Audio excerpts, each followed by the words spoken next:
Hey everybody, welcome to Forge Narrative. This is our live Monday night webcast. It is, what is it, April 27th? Yep. Got Chris Morgan and Justin True. Hey guys, glad to I be here. Yo, don't man, know what's what to do with happening? these. Man, there's, again, like every week we got just hit after hit of stuff coming out. We heard about a new Night Codex today and a new dual kit. It's like $120 or something like that. You know, this is, I mean, I'm not saying that's bad. It looks like it's going to be cool. But, you know, the game is scaling up. Yeah, a little bit too much big stuff, huh? I mean, we're at a fine line where I don't know. We'll get to that. I don't know if it's too much yet, but you know, it's definitely the game is pushing us in one direction, and I'm not you know, I don't know where it's going. I like playing with big toys though. 40K Clash of the Titans. Let's do But this. I also like pushing around my soldiers, my little Yeah. toy mans, you know. So it is what it is. It's a win-win. You ask me, little man's, big man's. It's all good. Yeah, I mean, no, don't get me wrong. I love the way the models are looking, and I think we're definitely showing off their technology about how to build stuff. But I just want it to be this nice thing to where we still have a reason to push around, you know, small bases. Yeah, I mean that's at the core. You know, it is a skirmish game. It's like a war game, and you know when you take the troops out of a war, you know, and all you have left is this big stuff, it just kind of loses its flair. Not to say it's not fun, and the stuff doesn't look great, but I'm with you. I want to move my little dudes around. I want my little dude with a melted bomb to blow something up and just feel so much more big about him.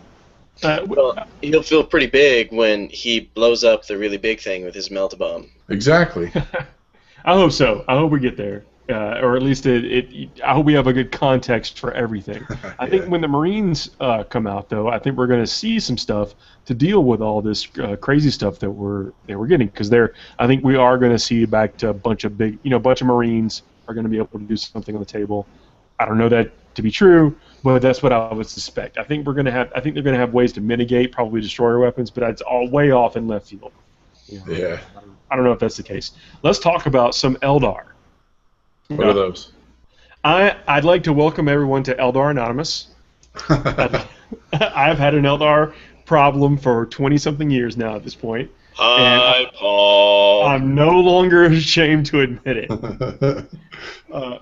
But, you know, with that said, there's so much good stuff in this codex. There are no bad decisions. Yeah.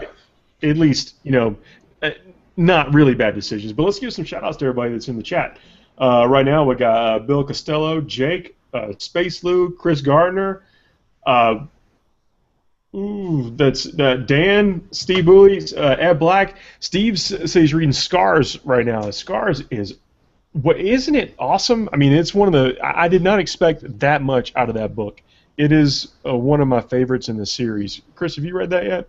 I have read Scars, and you know I'm not exactly the biggest White Scars fan, but I really enjoyed it, and I enjoyed how they kind of brought a chapter that no one had really talked about, and they found a way to make them compelling, and they found a way to make them fit into the heresy in a way that no one had been really. I mean, it's kind of this area of the heresy that nobody really knows much about until that book comes out. It's really neat that way. They're everywhere. I mean, like, Khan is even like, you guys don't know me. You don't know what I can do. Like, you keep lipping off, we're going to have real problems, you know? Well, I like. Should we do a spoiler alert here? I don't want to. I don't know where he is in the book, so I don't want to give any spoilers. I haven't read it yet. I like that little conversation about who's the better swordsman. Oh yeah, when they're trying to ignore Sanguinus, they're like, It's you know like, what? I'm pretty good. He's just sitting there with some wine and just like, you guys are cute. Oh man, Kelly, good to see you. He just jumped in the chat. Yeah, I do not have flipped pages as you learned people do, but a wise man linked me a YouTube sound bit of the entire audiobook. Well, you can listen away, and you should like it. Yeah, it was good. Well, it was good. Good to see you there, coming out of Manchester. So the Eldar Codex. I'm going to jump right into it. All right. Again, there is so much stuff in here that I want to talk about. It's something I did not notice on my initial flip through, but I want to point it out now, is that the the weapon batteries. I'm going to talk about weapon batteries. I said, getting a new codex, this is one of the things that, it gives you an opportunity to go back and look at things with fresh eyes, or maybe looking for fresh opportunities with the figures you might even already have. Like, this was a plastic kit that came out not that long ago, but I've got some metal ones from, ancient times gone by or whatever, but, the kits are functionally the same. But on top of being able to take a cool weapon, including a D cannon now, which we know we're going to save that discussion for later on, but you can take a warlock in here. Yep. And this gives, let's just think about what this gives. This gives psychic dice out of a unit that, in my opinion, I don't think is traditionally given psychic dice, and it makes that warlock and all the guardians in there toughness 7 because it's a weapon battery. Yep. Yeah. That's a force multiplier, huh? Yeah, so it makes it really hard to dig out, and it's a D cannon, which, it's now you pay for it. None of this stuff is free. You pay for the warlock upgrade, and you pay for the weapon upgrade. It's just the cost of a normal warlock, though. It's not like you're paying an extra tax for something that's existing somewhere else. Yeah, so. And it gives you all those ablative wounds for essentially what's another psychic dice in the army. And doesn't he come stock with a 4+ invul? I believe they do. Yeah, it's still got his rune armor or whatever it is. Not that I'd be looking out to him or wanting to take wounds on him, because they only got 1 wound. But I think this is one of those things I kind of look at where it's just kind of neat. It happens to be, in my opinion, useful, but it's neat because we haven't traditionally seen that kind of built into this unit that I'm aware of. I don't think the last one had it. Did the last support battery have a warlock? I don't know. It was never worth checking before. I didn't memorize that codex, mind you, but I don't recall there being a warlock option for that unit. Well, Sean Brown, Rusty, thanks for joining in. I'm sorry, I just saw a couple of people jump in the chat. Other than Wraith Knights and Wave Serpents, I don't think anybody else read the last codex. So, they're just throwing it out there. Shots fired. Yeah, Joseph's coming in saying that the support weapons are boss. He wants to try and scout move them with Eldrad to get in a good position for the 24-inch range. That's not a bad idea. Do a little murder shuffle forward with a giant gun. It's an all or nothing technique. I like it. It can do really good. Well, it's pretty durable. It's being toughness 7 in this. We know there's a lot of shooting. We know there's all kind of stuff that can hurt toughness 7. Yeah. But with cover being what it is, and all these wounds to be able to take the damage, it doesn't suck. It's one of those things that, since you'll be forced to kind of take one of these in several of the formations, that it's gives you some options. Good way to put a durable fire platform up front where you need it, and have a good defensible position. So I like it. Yep. Well, and that also adds some utility if you want to slip this in any of the psychic lists that you want to do. It's not a waste of a slot if you're trying to maximize how many dice you can pull in. And Joseph's saying they did get warlocks in the last codex. Man, that tells you what to show you. I would have never have known that. So thank you for pointing that out. Yeah. So again, one of these things, not bad. The Vipers, we know that Vipers are attacks in some of these units, but they're only 40 points. Yeah, that's a pretty light tax. Yeah. Yeah, it's not terrible. That comes with no weapons. You'll have to upgrade the weapon, I think. So if you're at least going with, this is an old school 40K player, but Star Cannons, it's only 5 points. It's only 2 shots, but, Well, and it's what, AP 2 shots, right, for the Star Cannon? Yeah. Strength 6 AP 2? That's not horrible. I'll go with the Shuriken Cannon on those things, going for the rending. Yeah, I don't know. Well, were you disappointed in the Rangers, Paul? I know you had a lot of high hopes for the Rangers. In the digital codex, they all came with jet bikes. Sniper dudes holding the thighs on the. Oh gosh. Okay, now look. I like Rangers, but I've liked them for a long time, and I've got some really sweet painted Beltane Rangers. But it was just weird that you could get like 3 of everything else or multiple everything else in all these detachments, but you only got 1 unit of Rangers. Yeah, no, it makes sense if they were Ranger jet bikes, but they are not. That would have been horrible. We talked about this a bit on the webcast, or on the podcast and on the webcast last week, how Aspect Warriors are looking much better than they have probably ever. Let's face it. For point for like being effective across the board, yeah. I mean they're on par with what they used to be like in second, beginning of third kind of thing. Yeah, that's what I was gonna say. Second and third was kind of their heyday, but they're climbing back up to it, I think. Yeah, Joseph, he's coming in with VR tech. I really do think that dual shuriken cannons for 50 points is a solid buy on those things. Yeah, on the Vipers we're talking about. They definitely don't. And Black said he's working on 45 guardsmen all at once. Wow. I've been there. Are you putting them together or painting them? And what's your flavor of guardsmen? Void Wraith Prime coming in saying the Eldar are great overall. Swooping Hawks are not getting enough hype. Are you sure about that though? I mean, I've heard a lot of people talk about them. But I think that in comparison to the rest of the other units, that they're not going to shine as bright because everything else is so good. They have a niche that they need to fill, and they do it really well. So, I mean, that's why they have a place, and that's why they are good. Yeah, they're not as versatile as some of the other units, and maybe that might be why they're not getting the talk. You might be right about that. I like the way the whole codex has a darker feel to it than previous codexes. Like the art and the painted miniatures, like they used those versions of the Exarchs, the Phoenix Lords that have kind of like a muted tone to them, instead of the bright and shininess of previous versions of them. Yeah, I feel like a lot of those bright colors, especially, you remember how the colors were back 2nd, 3rd edition, where there was a lot of, I would almost call circus colors on a bunch of these units. That's fair. I mean, and as a fan of the color red, I do enjoy the fact that a lot of these are same hand, but, I mean, I think that the paint jobs are looking real sharp. I love the paint jobs, yeah. The spiders in particular, the warp spiders, they look really good. But they know how to paint over there. Yeah, they do. That's kind of their job, so I'm cool with that.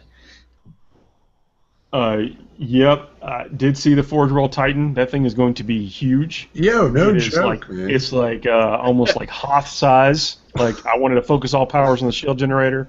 That thing's like as tall as my hand. Say goodbye to your void shield generator. That thing's shooting at it. But yeah.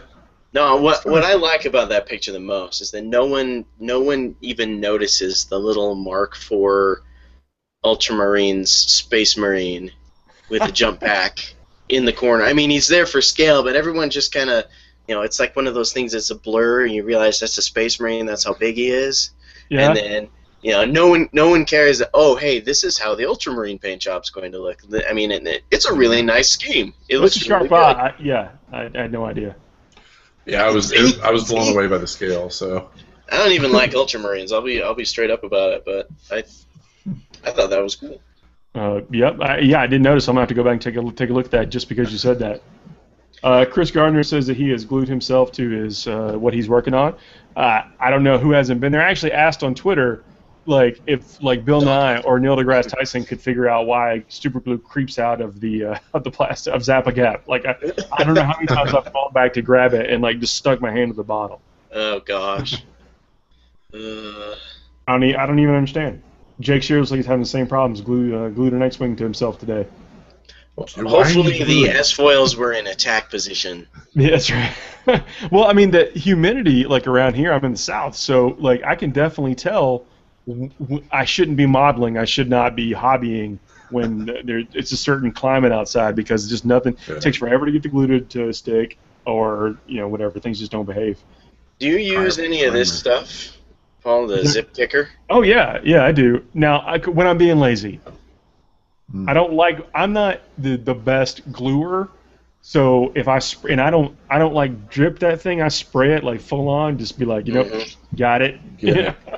And so if I'm not careful with the glue, then I create more problems. I got to go back and shave. But I use it all the time. I mean, I think I spend more time shaving glue off my fingers with my X-Acto knife than I do actually getting rid of mold lines and cutting off spare beds. I finally used that seam scraper from Games Workshop. Yeah. It's good. Yeah. Yeah, I mean, I don't think it's any better than if I'd gotten one after, a non-name brand one. But again, it was only like a couple more dollars in the name or the non-name brand one, and The quality of it, though, it feels more sturdy than some of the cheaper, or non-name brand, if you want to. That's a better term. I couldn't find anything that was even cheaper than this. The one that I got, I did kind of what you did, Paul. I just kind of used it to fill up some dollars so I wouldn't have to pay shipping. Yeah. And all of the stuff I found around here, if I'd used like a 40% off coupon or a 60% off coupon like you can at some of the craft stores, I probably could have gotten an equal price, but anything else comparable was, I mean, it didn't even look like it was. It's like $13-14 or whatever. Yeah. Lou's saying that the Forge World Vindicator Laser Destroyer is going to make some damage on these knights and stuff coming out. Yeah. I can see that. I'm digging that too. That's a great weapon. So putting that on that platform with that AV-13, hopefully, we don't know yet, but hopefully it has that AV-13, that's going to be pretty good. Sweet looking tank. It has to be AV-13. It might even be, the way Forge World puts it, it'd be AV-13 with ceramite shielding and, Hopefully. Well, here's the thing. I mean, what I like most about that, and I hope that I see this more from Forge World Rhino chassis tanks, is they say you can take appropriate equipment from whatever codex vehicle upgrades. So that means Blood Angels can put their fast upgrade on this tank, and that with Vindicators, that's always a win-win. Yep, I agree. So, some of the other things in the Eldar I want to talk about, especially if we're going to talk about Forge World, is that Wraith Seer. Yeah. The Wraith Seer, now, it comes with a shoulder-mounted D-cannon, or you can buy the shoulder-mounted D-cannon, like you could for the old-school Wraith Lords, or Eldar Dreadnoughts, like they were called back then. It's got some Psychic Mastery. I think it's a level 2 Psyker. And the Psychic powers that it gets...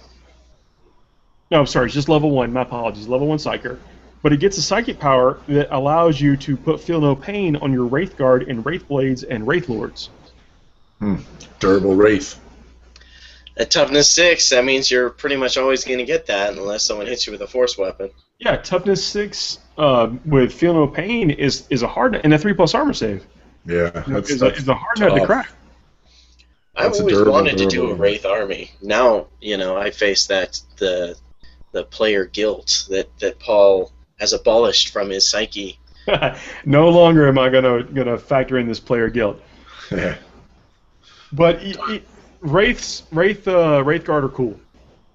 They've always been cool. They haven't always been effective, but they've always been deadly. And they don't really, in my opinion, they don't kill a whole lot more than they used to kill. They kill similar things now. The only thing that we have to worry about is that strengths or that 6 roll on the D chart. Yeah. So now I'm not in favor of like changing rules and stuff, but instead of limiting the toys that people can play with, why don't we just make that chart make sense as a community? Like, as a community, that chart should probably just be on a 6, it's 3 wounds. It's 3 wounds or 3 hull points. It's not 6 plus D6, it's 3. And then everything else is 1 to 2 wounds. On a 1 to 3, it's 1 wound. On a 4 to 6, it's 2 wounds. Now, I would much prefer that than somebody telling me I can't play with the toys that I bought. I mean, I'm $300 deep into Wraith Knights. Now, I mean, that's first world problems, all right? I get it. But, like, as far as, like, as somebody telling me what I can and can't do, I would much rather have a kind of a more sensible rule set than telling me that my toys are not allowed. But that's me. I'm just putting it out there. This is Eldar Anonymous talk. Yeah, well, I mean, thank you very much for your contribution, Paul. But I would kind of like to bring up the fact that, we've always talked about the idea of play the way that the game is designed. Yeah, you can't get away from it. You can't get out of it. And we're seeing that every day. And this is an example, though, of the first time I've actually paused and second thought that, just because of the war host stuff that you can do, and the number of Wraith Knights you can put in with that, and just the sheer effective volume of everything in this book. I mean, rules aside, look at how thick this book is. They came back, they put in a bunch of the fluff explanations for the units that they had taken out in all the previous 7th edition codices, and I mean, this book is big. It is full, it is done, and I feel like I got more value out of this book than I did out of any other 7th edition codex that I bought. I agree with you on that, and that's what we want to see. I mean, that's why there was value to hanging on to the second edition codexes. Like they had great stuff in them. Like every 5th edition and 4th edition codex that's come out, and when it's been replaced, I have thrown it in the trash. Like there's no value for it. You can sell it on eBay for 99 cents, man. What's maybe so. Sean Brown, thanks for representing that race here, man. I've always wanted an excuse to play with it, and I think now this would just be fun. Like especially when we're like one of the other formations in here. What's it called? Is it the Wraith formation? The Wraith host. Wraith Apocalypse. So, yeah, the Wraith host. Yep.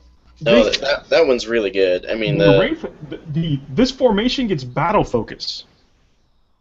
So, I don't know that. I don't think the regular Wraith Knights come and everything comes with battle focus. This Wraith host gets battle focus, and on top of that, the Wraith Guard, Wraith Blades, Wraith Lords, and Wraith Knights from this formation can reroll failed to hit rolls against enemy units that are within 18 inches of the Spirit Seer.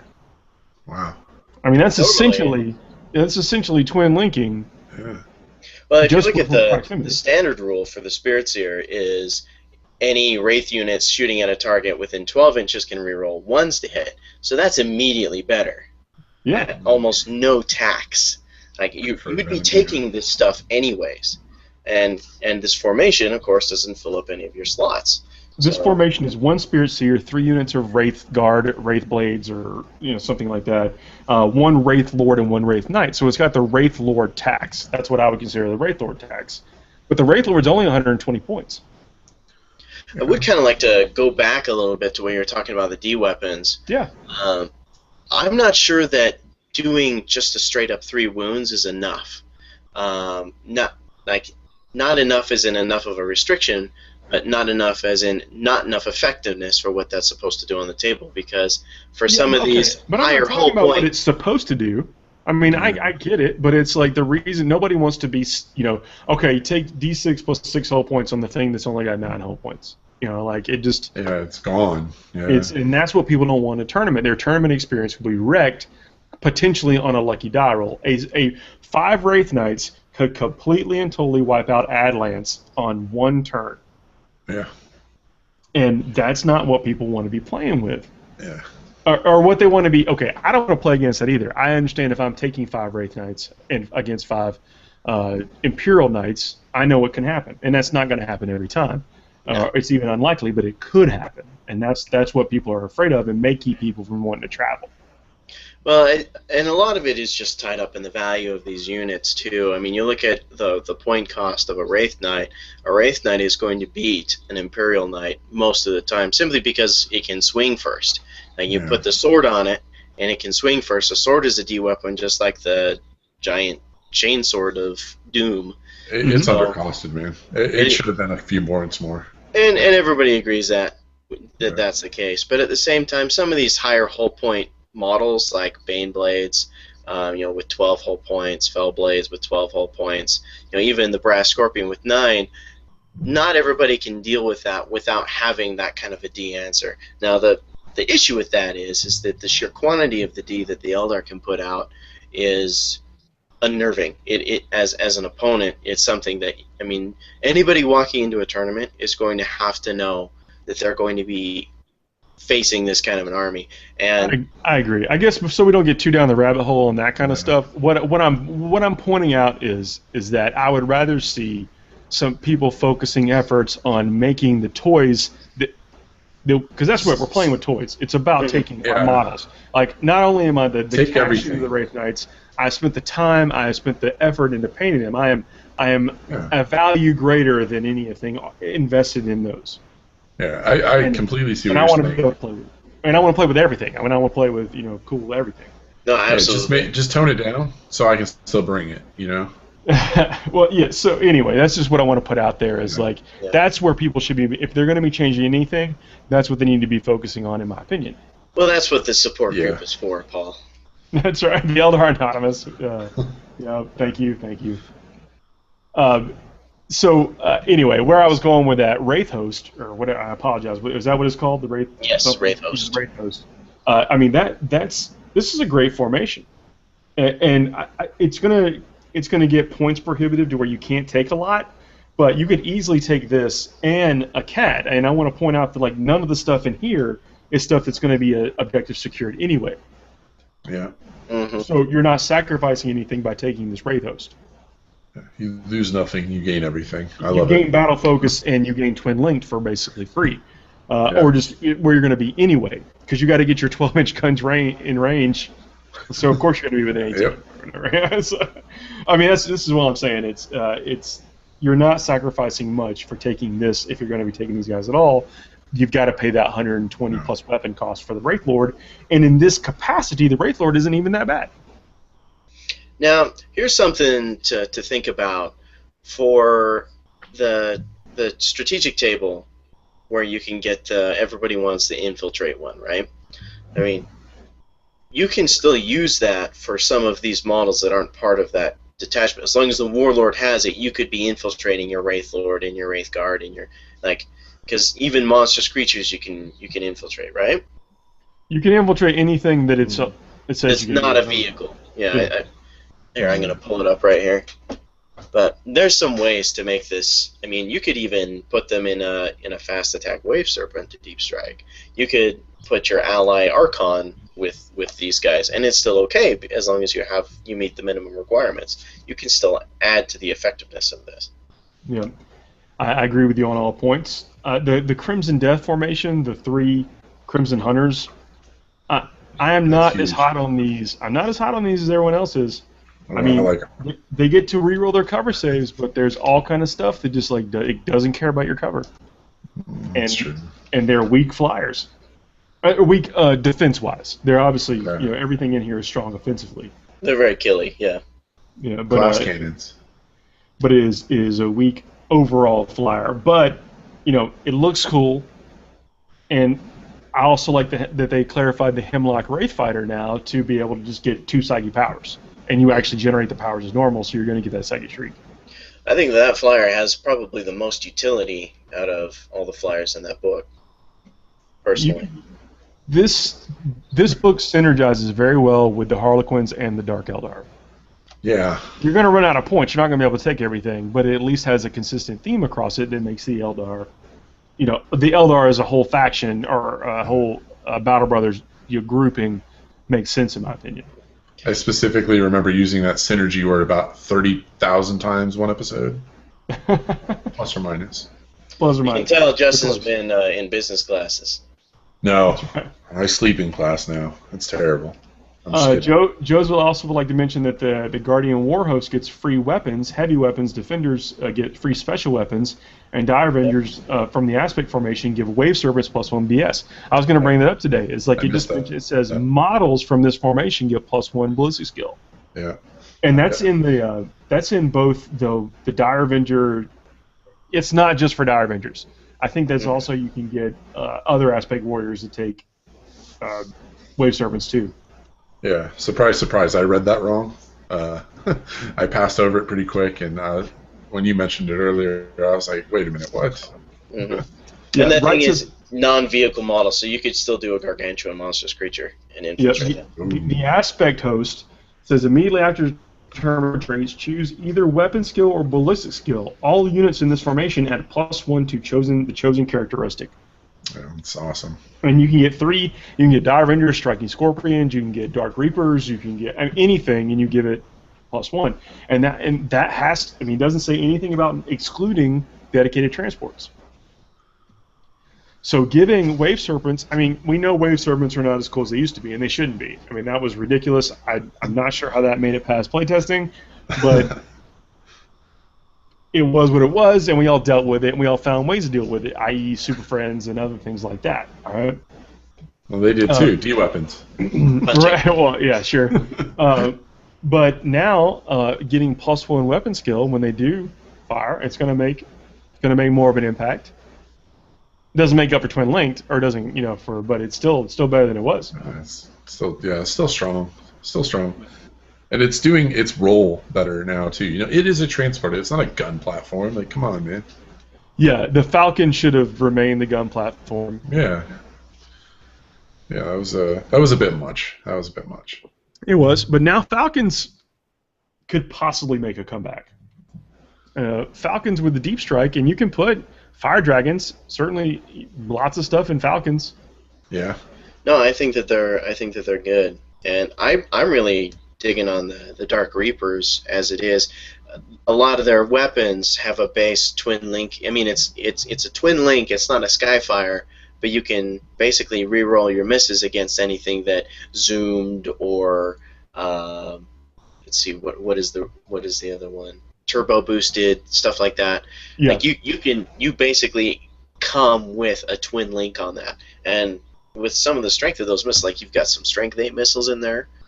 That doesn't suck. Yeah. Yep. If I can chat briefly about the Avatar, I'm a big fan of the Avatar, and I always have been. I think the Court of the Young King is an awesome piece of fluff. Yep. And I used to run like the Court of the Young King, where you took the Avatar and 3 Exarchs or whatever in the battle. But he's a Lord of War slot now. Mm-hmm. He's 200 points, and he's not awesome. No. But what he does give is a bubble, 12-inch bubble. The Avatar, everyone within 12 inches of the Avatar in the Eldar faction is fearless, furious charge, and has rage. I mean, those aren't bad. Well, this is kind of my beef with it when I look at him. He basically fills the role that the Sanguinor does in the Blood Angel Codex, 5 points cheaper, 2 points higher toughness. I mean, his stat line is weapon skill 10. Yeah, weapon skill 10, initiative 10. I mean, the only thing that he doesn't have is a 2+ armor save. Yeah, no, he'll be gunned down by all the shuriken cannons on the other side of the. I love how only Eldar could beat Eldar. Yeah, but if you let's say you take a building, you put him in the building. Yeah. You put him in, one of those giant buildings, and then he buffs out everything around him. So you take, say, those jet bikes. Let's say you take 30 jet bikes out of the Wind Rider host and give them all shuriken cannons. That is 90 shots of shuriken that are fearless that you have to kill every single one of them. Yeah. Stop telling people how to make them better. And let's say you show up with 5 Wraith Knights, those 30 jet bikes wipe your army because you're firing your D weapon. I mean, you're going to get to them and stomp them out eventually, of course, but they could be skirting all around and killing every single one of you. I mean, those are going to be what we call the ghetto rending, and they're going to be doing lots of damage. Yeah, there's really no better unit, I think, in the game than the current build for the jet bikes. Man, they were good how they were. That's what shocked me when it changed. For instance, if you wanted to do that, I would take the Wind Rider host and 30 jet bikes. Then you have to take a regular CAD to get the Lord of War for the Avatar. So then you take 6 more jet bikes, and then the Avatar and a Farseer on a bike. So you're buffing out your bikes. You're fearless. You're shooting people left and right. Yeah. I mean, the Land Raider, the Avatar has to kill the Land Raider or whatever that comes at you. Yeah, that's the only thing that they fear. Yeah, AD 13, 14. So. Yeah, they can't do very well against that. Obviously, they can't kill anything, but You ain't gonna have troops left. That's for sure. Yeah, Bill says he's got 3 Falcons sitting around collecting dust. I think there's going to be a case for him. The Falcon has good weapons now. The being able to put holofields on it for an actual invulnerable save instead of a cover save kind of gives them and I think of those guys specifically an advantage. Yeah, and you can dump things like fire dragons and dark reapers and stuff. Yeah, there's going to be some play there. Dust them off, buddy. Dust them off. Indeed. Again, there's all kind of stuff. The dark reapers are slow and purposeful. That's not bad for those guys. Yeah. I mean, I played a lot of Nurgle, so it takes a crafty general to really maximize how to use that slow and purposeful. Well, if you're coming out of a Falcon, I mean, it's... Well, yeah. Yeah, where you need to be. I'm terrible at movement, you know what I mean? So, I live my life in 6-inch increments. So it works for me. Oh, man, I gotta tell a bad beat story real quick. Over the weekend, I fell to 5-inch charge. It seems to be if it's 5 inches, I'm not making it. Like I can get a 6-inch charge, I can get an 8-inch charge, I can get a 3-inch charge, but 5-inch charge, that's not me. So if you ever want to play me, just set up 5 inches away and you're safe. 4 is the killer number for me. I can't make a 4-inch charge. With fleet. Joe Ash is saying he's thinking of getting some Aspect Warriors from the Games Workshop shop store. Which one should he go for? You know, if you don't have any already, I would suggest Warp Spiders or Swooping Hawks. But if you like to get it in your face, Fire Dragons all the way. Mm-hmm. Fire Dragons. I would say Fire Dragons, Dark Reapers, and Swooping Hawks would be my top 3. But Scorpions are really good too. Especially with Karandras. I think that he's got some really scary, compelling stuff. Karandras is a beast. I mean, those are good choices, and I don't disagree with them. I'm not sold on the Striking Scorpion's ability yet, but I do think Karandras is a definite multiplier. Let's talk about that Avatar's stuff too. Yeah, let's talk about right. And if you even go with the Aspect Warhost, you know, but let's talk about the Phoenix Sorceress. Jane Zar. Jane Zar is a beast. Yeah. She gets work done. All right. Yeah. She is toughness 4. All right, but you're not going to care about that. She has a 2+ save. That's what you're going to care about because her ability, before rolling to hit, whilst in a challenge, Jane Zar can choose to nominate one of her opponent's melee weapons. Her opponent counts as not being equipped with that weapon until the end of the phase. What does she give up? 1 attack. What does she have? 6 attacks. It's like, oh man, that's a really tough sacrifice. Yeah, she's AP2 with her swings. God, yeah, the hits keep coming, man. And shred. Yeah. Shred. She needs that because she's strength 4. But she is an absolute beast. I mean, that being let's think. You charge a squad of Marines by herself now. And let's just say, assuming she's not killed on Overwatch, because she probably won't be because she has 2+ save, right? She's got all the Banshee stuff, plus she's like, I challenge. All right, if you don't accept with your sergeant, then he can't fight anyway, all right? If you accept, you take away his Power Fist or whatever, you know? Yeah. And then he just punch him with his fist. Or somebody like Drago. Like, Drago can't swing with a sword. He's swinging with his fist. He has no other weapon. No force weapon. Yeah, no force weapon. That's huge. She's kind of like an assassin. And don't forget her mask. Her mask is one of the scariest things about her.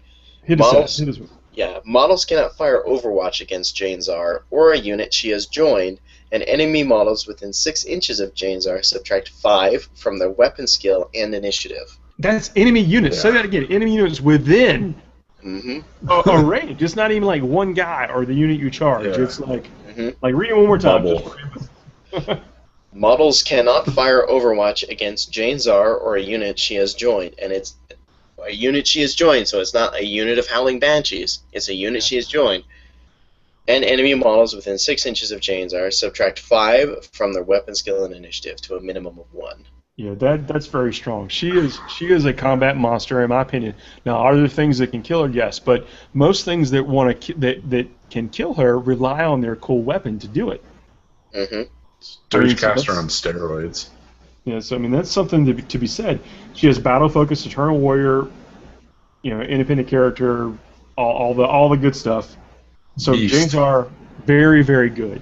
I'm happy to see. This was one of the figures that I painted a long time ago that I was like the happiest I'd ever been painting a figure back in the day. It's like it looks. I painted Dante, Jane Zar, and the Avatar, and they look probably like I probably could not repaint them at this point. But they were magnitudes ahead of everything else I painted at the time. And I still use them when I break them out.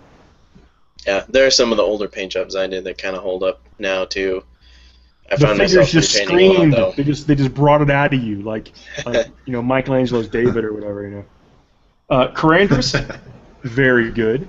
It's very important to mention that the Power Claw, the Scorpion Claw, is not unwieldy. It swings at initiative. Yeah. Yep. Karandras is even better. If the Eldar want it, they can have it. That's probably pretty true. Fugan. Go ahead, Justin. I think my computer's freaking out. Fugan, not that much different than what he was before, and as far as effectiveness, Baharoth. Baharoth's no joke. Yeah, he's good. Baharoth still has hit and run, and he gives that to the unit. So you get one of these battle-focusing Wraith Guard units or whatever from that other formation, and you got a hit and run unit. So if you're fighting, you say you take a 10 D size, it's very expensive point-wise. Put Baharoth in them. You got some psychic powers to make him invisible. You've got a little Eldar Death Star. Yeah. Well, and the fact that they don't have divination is completely nullified by the fact that they basically have prescience for one less psychic charge. They lose nothing by not having access to all the schools that everybody else has, and they have access to the most important one, which is telepathy. Mm-hmm. So far as if you're going to go the invisibility route, there's a chance you could get a couple different guys that have invisibility, and you could have 2 or 3 different units that are invisible. Got it. That would be. Yeah, that's best case scenario. It's going to be rough. Keegan's bringing us kind of back down to earth, saying blood for the blood god. Good to see you, man. Yeah. Didn't see you earlier. Lou's suggesting some additional info on the 6 weapon. I think he's talking about on this destroyer weapon. Maybe recover on that 6. Man, again, I'm all for no restrictions. Do what you got to do, and the game's going to shake itself out because you can't get from it. But just want to put that out there for the Joash is saying he's thinking with the Wraith host formation, which we're covered is very strong, and then going with the Dark Eldar with 2 basic Archons with the Webway portals, and that's you're not going to go wrong with that. And this whole list syncs up really, really well with that tactic. I'd like to highlight a question here from Kelly.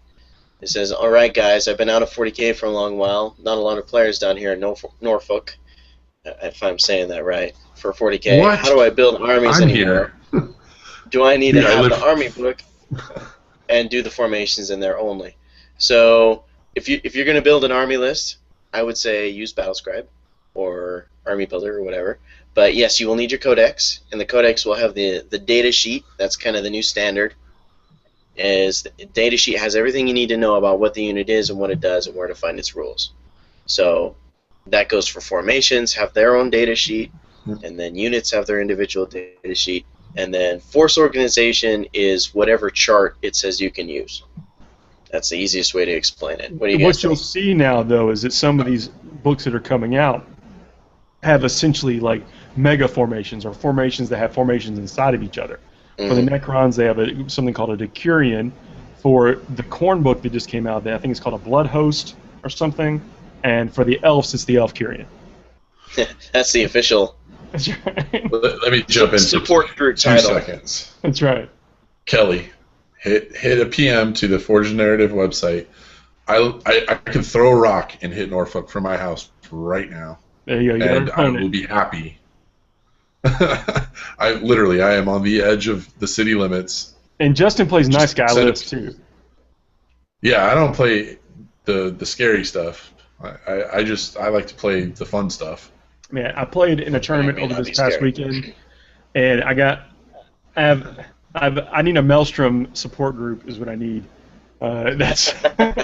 But my list it does what it does. I actually played a Tau guy in the last round, and I told him, I apologize for what's about to happen. He's like, no, don't worry. I've got the fire-based cadre. I've got 1,000 broadsides. I've got a Riptide. I've got all these sniper drones. I'm gonna be fine. I was like, okay. Don't worry. I've only got 7 million dice to throw at you. That's right. Yeah, but and then he brought up. He's like, you made a lot of 2+ saves, and I said, yes, I did, but let's look at the math. It's like I also failed a lot of lookout sirs. Like he's like, well, you made more than just 1 in 6, or 5 and 6 2+ saves. I said, no, I did not. I actually made probably about the 2+ saves I should have made, but I failed a lot of lookout sirs. That's what you're doing. You're looking out, getting that 1, getting that 2. That's how that. And then feel no pain. I did make more than I should have. Feel no pains. No question there. but that's important to look at. Just the right amount. Yeah, you're right. Yeah, I did actually in the game. with every character had 1 wound left.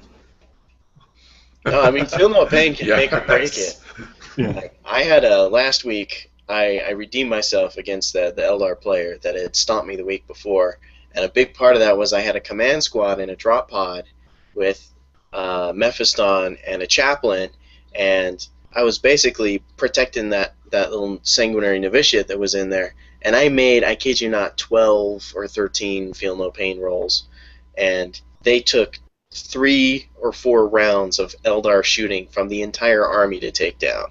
It was great. Feel no pain's no joke. It really is. Vicente, man, good to see you. I saw that mention about the Cadians, and after doing 150 Cadians, yeah. I hope you're running Yark in there with those guys and like a big old unit of conscripts. I've had a lot of luck with that recently. Yark moving, he's towards the back of the unit, and he's giving out his bubble, his aura of leadership around him. I've had a lot of success with that recently. Actually, somebody asked me how I would run guard because they were looking to, get a guard army, and or at least as an ally. And as an ally with like Adlance, you can put, just as an allied Adlance, you get about 20-something conscripts, a platoon with las cannons in it, a couple of sabers, and a couple of wyverns. That's a potent ally force right there. And Yarg. The fact that you can multiply units within their slot makes that. I think the Imperial Guard are probably one of the most, if not the most versatile ally choice for any Imperium army. Yeah, they're very strong, and I think they're only going to get better as we get more and more Imperial allies. And that's what we were talking about, tournaments limiting force orbs and what you can take and stuff. And I think the Imperium is more and more shaping up to be built to where you get some of everything because it's all the same under the same Battle Brothers. I mean, it's going to be meant to be that way. Yeah, it was interesting listening to a talk about Sisters of Battle. I think it was on the Independent Characters podcast. They're talking about if there's an army that screams for allies, it's going to be Sisters. And I think that's probably the answer to a lot of these problems that some of these codices might have individually. I've been, for the first time, speaking of support groups, I have been considering buying some Centurions to ally in from my Blood Angels because Grath will kill Wraith Knights. And it's an option that I have, and there's a definite way that I can model that to fit in with the rest of my army. Exactly. Gravity is going to be Gravity is Cruel Mistress if the tick has taught us anything. Oh, and we got a correction to make, Chris. Farseers do get divination.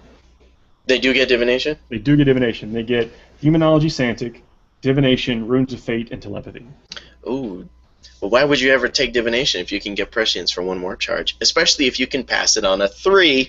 I don't know, but it's there if they want it. So. Well, and don't they have like a once per turn you can re-roll the psychic dice? It's like having a spell familiar, right? I don't know if they got that. Is that in the Remnants of Glory thing, or is that something? I think that's just in the Farseer rules. I'm going to look it up real quick. Keep going here. Once in each psychic phase, a model with this special rule can re-roll a number of dice used in a single deny to which potentially negating perils of the warp in the process. And that's good they put that in there. I bet there would have been lots of arguments otherwise. So yes, they can do what you just said. Did we shout out Vince yet? Yeah, I did. Yep. Okay. Vince, I'm hearing robots. Vince, he dialed in too much on the painting and zoned out. Yeah, definitely PM Justin at the after the show. You get some games in, but also look at the Elfperion. So I mean, Eldar obviously very strong. We could talk for a whole lot more on them. And honestly, as a hobby, just a hobby person, as an Eldar enthusiast here at the support group, like, there's no bad choices. I could take anything that strikes my fancy in this book and do something on the table with it. Maybe even winning a tournament.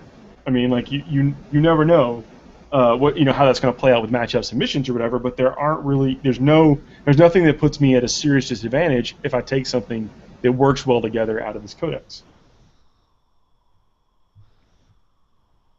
You feeling that, Chris? Yeah. Yep, I'm feeling it. I'm feeling it right here in my gut. Spears. I don't have anything for Shining Spears. So please tell me the virtue. If anybody out there can tell me the virtue of Shining Spears now, Please let me know. They're not expensive. They're only 25 points a piece. I mean, they're not expensive, and they're not necessarily horrible. Especially, I mean, if you can keep the Exarch alive, and even if he can charge a vehicle or something, he's going to hurt something that first round. But if you can't deliver, if you can't turn over on that first round, then their effectiveness goes down from there. And that's probably my main issue with the way that those Shining Spears are. I mean, I love the models. I love the idea. It's like Bretonnian cavalry and space elves. I mean, very flashy, very. And they have a 4+ cover save at all times. You know? Except when something ignores cover, but you know. Yeah, right. Yeah, I mean that's kind of the bane. You know, we are thinking. That. Yeah, that kind of stuff is going to come up more frequently. The ignore cover, and it, it's we know it's there. We know it exists, and maybe that's part of the balance. Yeah. Now I don't know for sure. But we will see how it all shakes out. So leave it to me to fix my internet at the end of the show. Hi guys, I can hear you loud and clear now. Sweet. Oh, good. The robots are out of my head.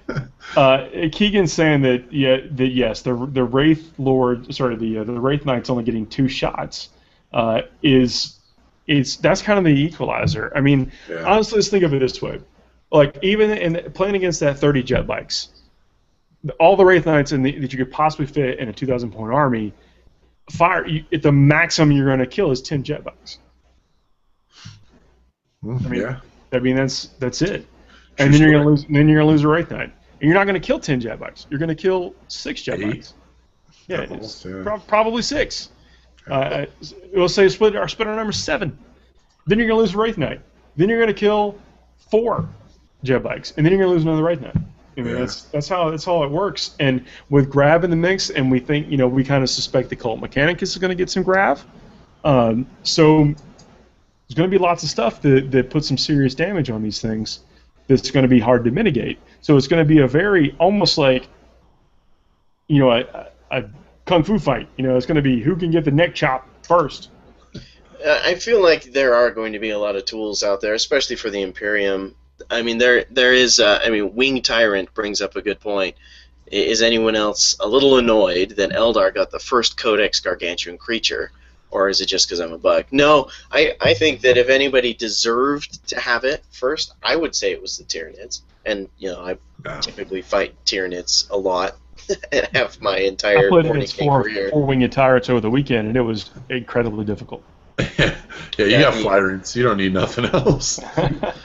But I think that, even the Tyranids have some tools they can use to deal with these gargantuan creatures. And if people will kind of open their minds a little bit more to some of the Lords of War in the the Tyranid Forge World book, I still see a lot of people, especially lately in my local area, there's some discussions on not allowing Forge World models.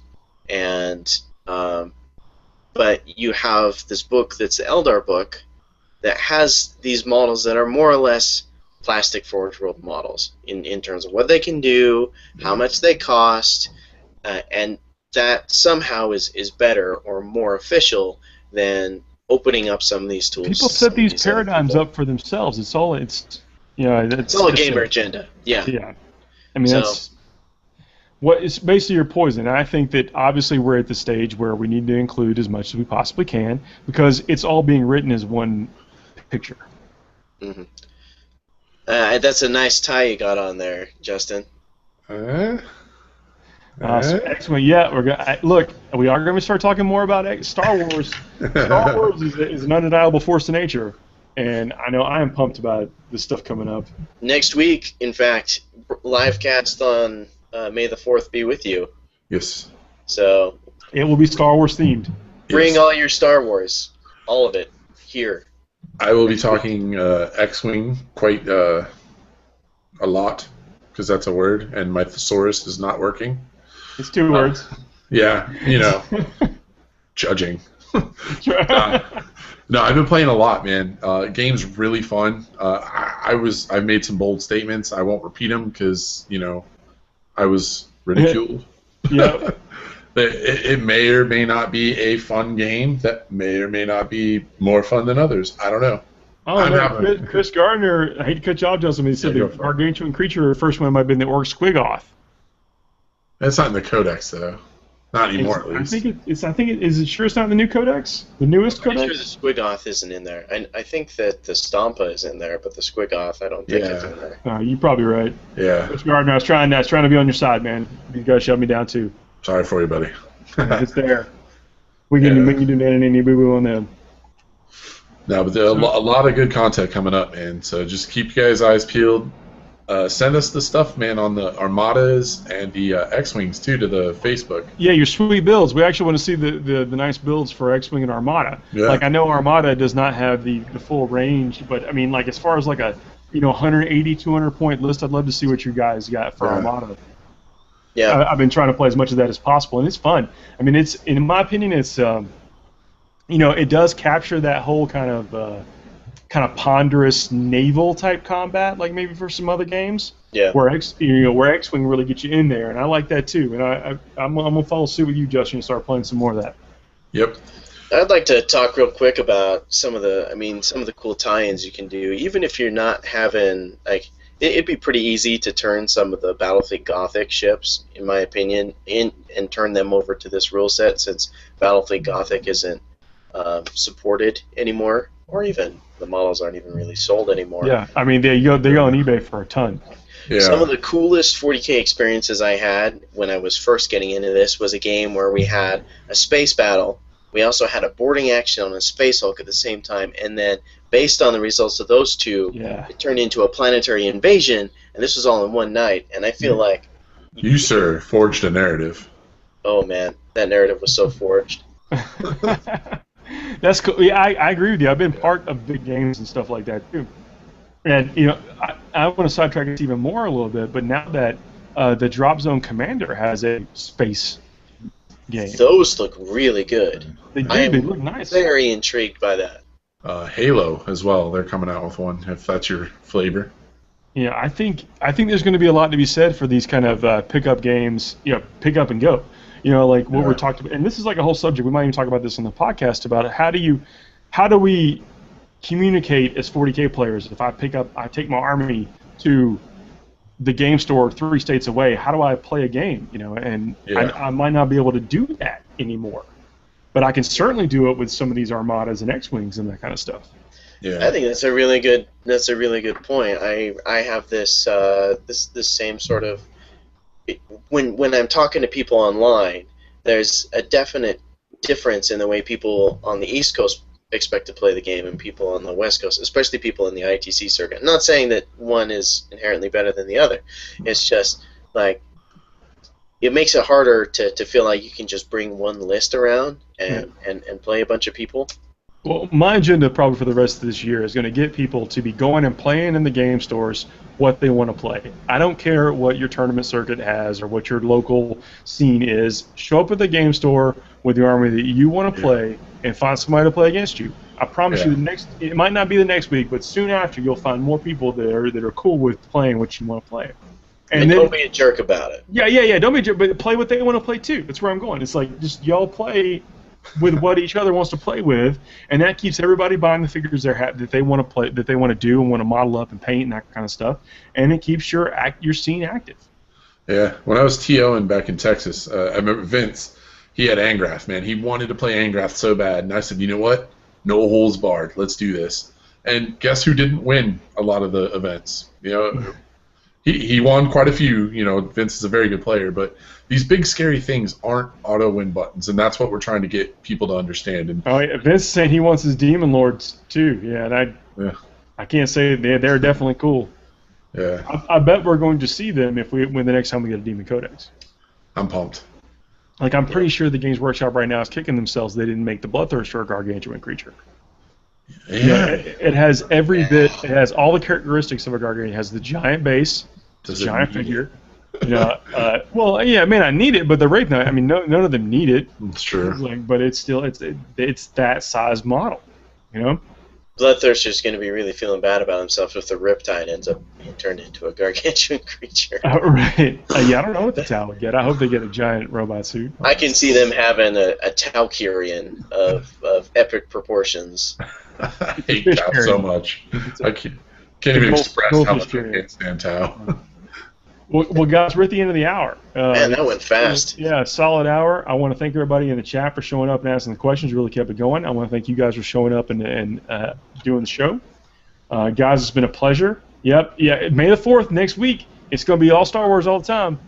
Yep. So, I mean, Better be ready. I might May the slip in Force be with some. you. I might slip in some copies of that Rebel and Imperial Codex that we saw on April Fool's Day.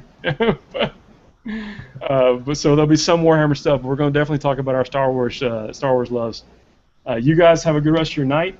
Listen to us on the podcast. Please subscribe to this channel if you haven't already. I don't know where the link is. It's somewhere around here. Talk to you soon. Good night, everybody. Peace, Night. guys.